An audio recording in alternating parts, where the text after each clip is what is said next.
guys, we're showing you a video to remove the rubber stock part in order to install your toe shifter. So all you will need is either some oil spray or WD-40 and a screwdriver. And what you need to do is spray some of this grease.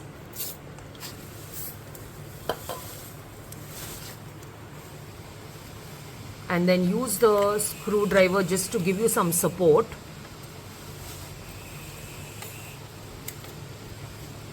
And